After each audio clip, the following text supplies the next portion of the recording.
So the servers for this game is already shut down. If you try and launch it on Steam, you get to the main menu and then you're met with the error code. This game was one of my top 3 games growing up. There was Minecraft, Little Big Planet, and then Robocraft was in the top 3 somewhere. If you had a tier 6 gun, then you would probably go up against other robots that have tier 6 guns on them as well.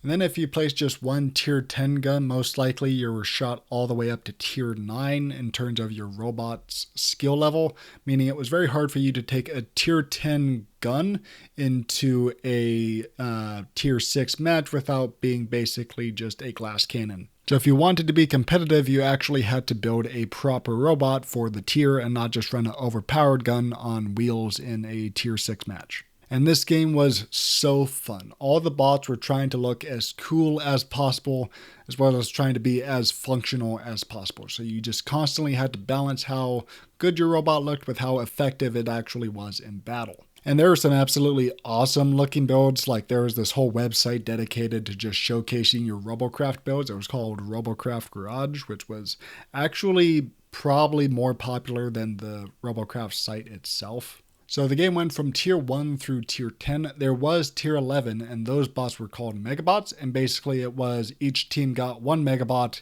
and it was your team's job to try and protect the megabot, because if the megabot went down, then the other megabot was just allowed to roll over them.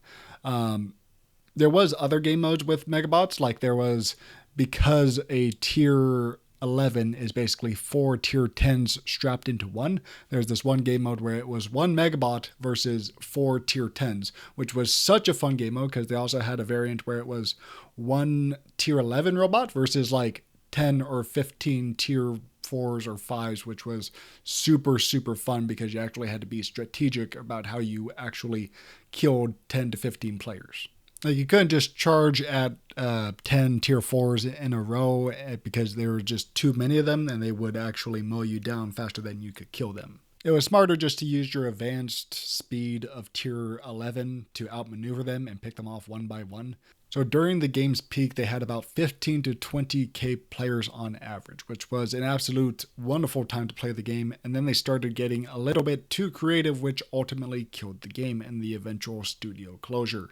What do I mean we're getting too creative? Well, they started breaking what made Robocraft Robocraft. Robocraft, from its core, was a Minecraft World of Tanks hybrid. And when they started wanting to make their own identity, while leaning heavier into the monetization and pumping content out way faster than they ever had before, it kind of just lost the overall plot.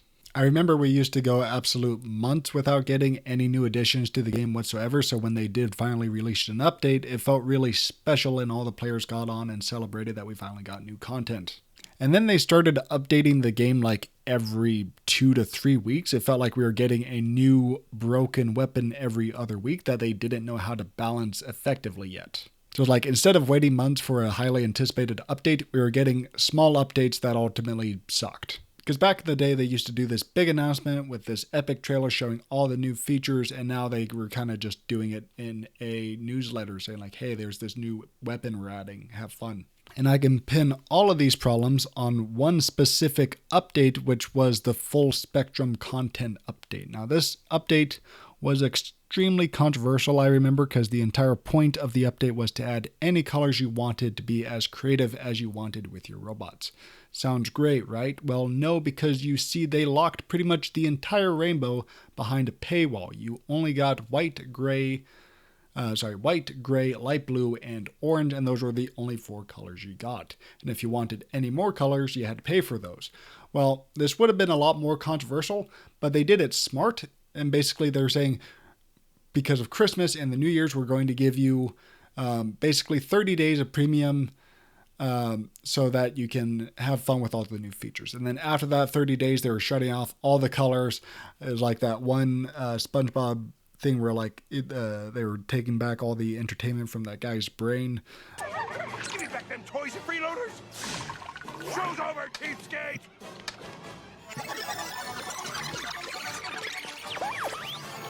You can still keep the colors on your robots after you place the colors, but it was ultimately pretty terrible because you couldn't really be creative anymore after that point.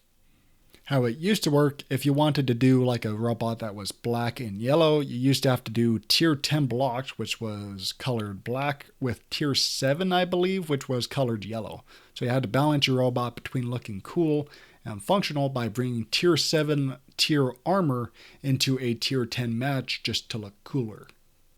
But yeah, this update was terrible. It killed a lot of the game's creativity, forcing everyone just to kind of look the same. And ultimately, it made the game unplayable because this marked when they first started phasing out the tier-based matchmaking system entirely, which to this day, I still don't think they had a good reason to, other than it wasn't our idea initially. And the game had existed for years in a mildly popular state prior to that, so it's not like World of Tanks owns tier-based matchmaking system and issued a cease and desist. But removing tier-based matchmaking entirely ultimately killed the game in general because it was all the players were all on equal footing all of a sudden. So you had really good players going up against really bad players and really bad players going up against really good players every single game. And another thing, because they removed tier-based matchmaking, is they also got rid of megabots, which were considered tier 11, entirely. This sucked because so many people spent hours perfecting their megabots just to free jam to release an update that basically made all megabots unusable overnight. Like, they removed the parts that made it a megabot. I was like, okay, so you hyped up megabots for years only to remove it entirely without even our feedback. And they never backtracked this decision, not even for a second. And I believe their reason for getting rid of megabots is they wanted it to be a more inclusive matchmaking system. This overall sucked for the game because it just made the quality of the matches feel terrible. Like I said earlier, where you can't bring a high-powered weapon into a lower tier match. Well, because they got rid of the tier system, that kind of got broken entirely, meaning you could bring a tier 10 weapon into a very low tier lobby, because I'm pretty sure how they did it initially was they went from 10 tiers all the way down to 3 tiers, and then they eventually went to just everything was the same tier and you all got matched up in the same type of matchmaking pool. And this was just absolutely terrible. I actually made a video on this exact situation. Basically, instead of making a proper robot, I strapped a machine gun, which was one of the best weapons at the time, to a pair of low-level tank tracks, and I was able to win a lot of encounters because I had a lot more energy than the opposing robot that actually tried to build a proper robot. The way robots used to work is that they were able to fire infinitely with no overheat mechanic whatsoever. And then they swapped over to an energy mechanic where basically all robots had an overheat feature which depended on how quickly you depleted it. Meaning if you had 8 guns, for redundancy, you would lose energy extremely quickly because all of them were firing at once. But a robot with one really powerful weapon was able to outlast you because it just had more energy to fire at you for longer. Now, it was so brain dead that this situation was ever in the game in the first place. Like, there was a reason we had tiers to separate overpowered weapons going up against underpowered robots. You never wanted to have an overpowered weapon going up against underpowered robots, which is why tiers worked so well for Robocraft. But now the game was about who could build the smallest robot that had the most energy reserves instead of actually trying to be creative. I do apologize if this terminology is hard to follow just because you don't know how the game worked. Like, for me, it makes perfect sense, but I know for someone not knowing what Robocraft is, it could be potentially hard to follow. But there is one thing I know that we can all agree was a bad idea, is that they tied the game's economy directly to pay-to-win loot boxes. And this move was just incredibly scummy. Basically, the way the loot boxes worked is that you got a loot box based on how well you played on the team, bronze being the worst with plutonium being the best, which only the top players on the team got. The higher the medal, the higher the potential chances of getting a good item. But here's the thing, the loot boxes all came with 8 item slots and 4 of them were locked behind a premium tier. And the entire point of the loot box was to, if an item appeared in the premium section, they gave you an option to buy premium for that specific loot box so you can actually get that item, which just sounds so incredibly scummy. And it was incredibly scummy because I felt like they were actually withholding the good items from the free row just to put it in the premium row. Now, obviously, I have no proof of this happening, but every time it happened, you just felt like the fact that it was the fifth item in the row. So it was like you had the 4 free items, and then the fifth one was the premium item that you had to pay extra to get.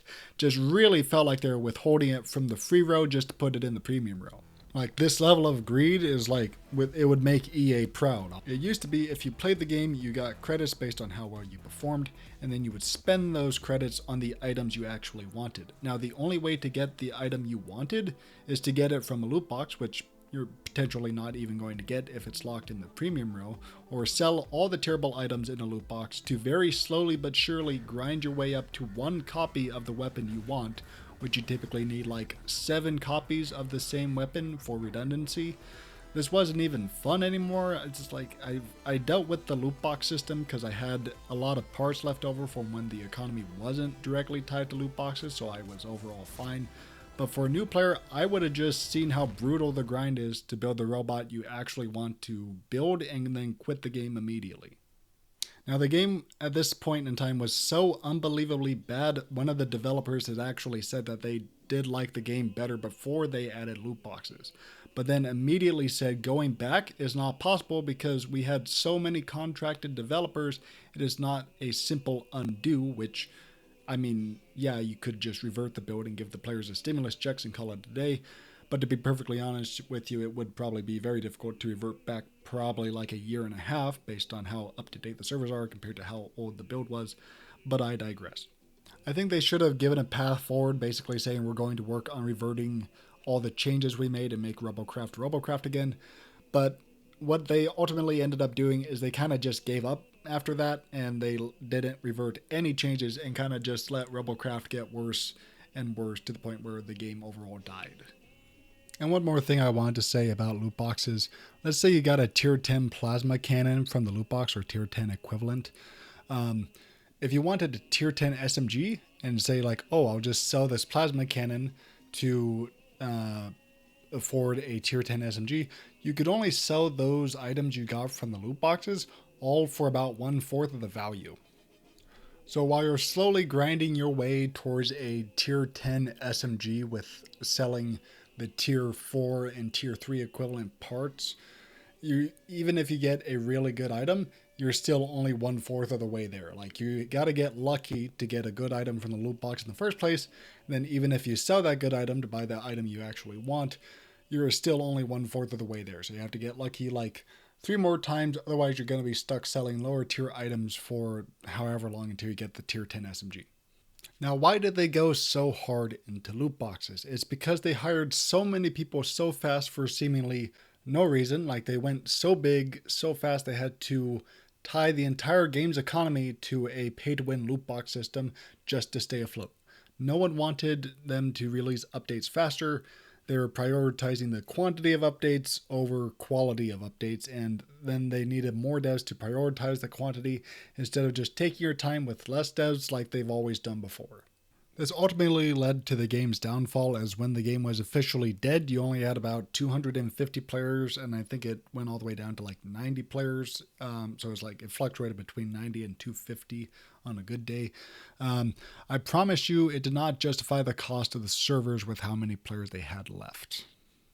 But after the game was long but dead, there was a glimmer of hope in Robocraft 2, which died a couple of weeks later after launch because it was absolutely terrible on release. I criticized it back then on a different channel, and I'm criticizing it now because Robocraft 2 was absolutely terrible upon release.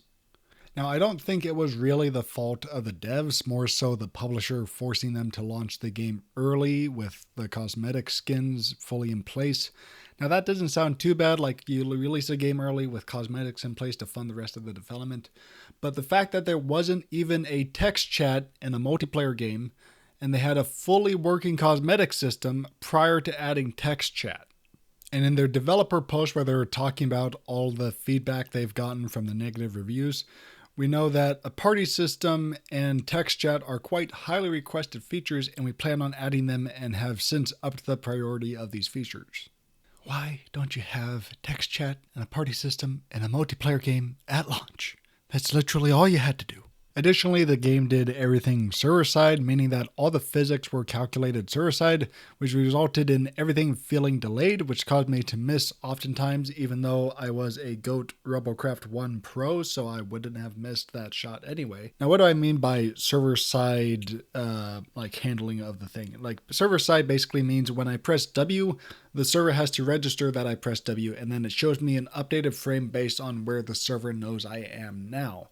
I don't know if this was for movement specifically, but it was definitely the case for all the guns and the physics. Pretty much all games, including Robocraft 1, use some form of like predictive server processing where basically you press W and then it shows that you've moved immediately on your screen prior to the server knowing that you've moved from the spot you were already in, if that makes sense. So let's say in Fortnite, I press the W key and I move immediately on my screen because that feels really good for a competitive game. And then the server then updates your location based on that movement. The way Robocraft 2 did it is I pressed W and then I had to wait for the server to update where I was to show me an accurate representation of me moving. So everything was just super entirely delayed. And for some reason, all the robots I made in Robocraft 2 just kept getting one-shot by every other robot on the field. I still don't know why everyone I was talking to about this said just to get good. And I was like, if I'm a decent Robocraft 1 player with 3,000 hours and I am struggling with building even a remotely viable robot, imagine how a new player is faring in an overly complicated system like this. Basically what I'm saying, if you weren't an absolute meta slave in Robocraft 2, then your bot was just going straight to the junkyard. So after the major backlash of Robocraft 2, it was decided that the players don't actually want Robocraft 2, and what they do want is they want Robocraft Classic back. So basically they said instead of doing Robocraft 2, we're just going to pivot entirely to making a new Robocraft game from scratch and have it follow the development path of the original Robocraft game.